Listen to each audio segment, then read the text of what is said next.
before you attempt to do a breakup or binding spell, you have to know how to set these things in motion, because these things can turn tragic.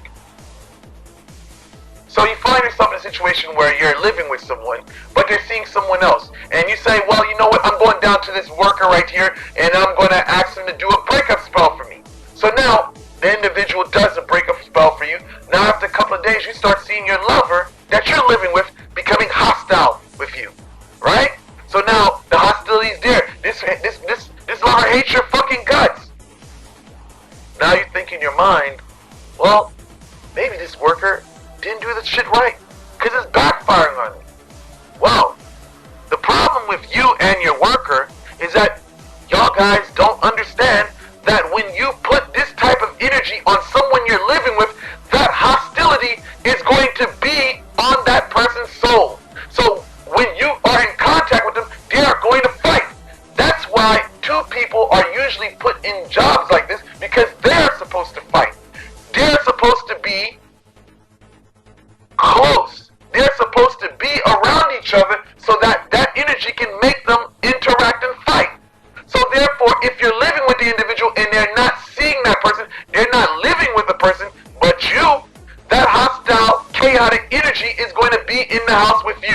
So now you wonder why this guy is raising his voice on you, why the woman is hostile. How many times have I seen in the past that certain people that had breakup work on their lover, and he was living with them, the lover ended up turning around and beating the fuck out of them. Because the energy is a very hostile, destructive energy. And now, when you have this person in your home with that type of energy on them, this energy is not going to its source. It's going to be with you. You're living with them. So, I say this. You got to know how to set things in motion.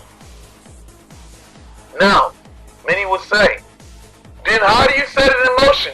Read between the lines. I don't do shit fuck for free. So anyway, if you're wise enough, you'll get what the fuck I'm telling you. So now, next we're moving on to binding spells. Now, binding spells, it's the same thing. You got to know how to set the shit in fucking motion.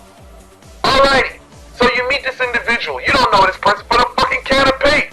Oh, I want to basically be bound to this guy. Do you know what the fuck you're doing, lady? Do you know this guy from a can of paint? Great. So now, you do this binding spell on this individual. He doesn't really want to be with you, but now all his options of meeting the next chick is closed. So therefore, he's frustrated. He already hates your fucking guts. Now, this individual doesn't have anywhere to go. The frustration, the tension is there.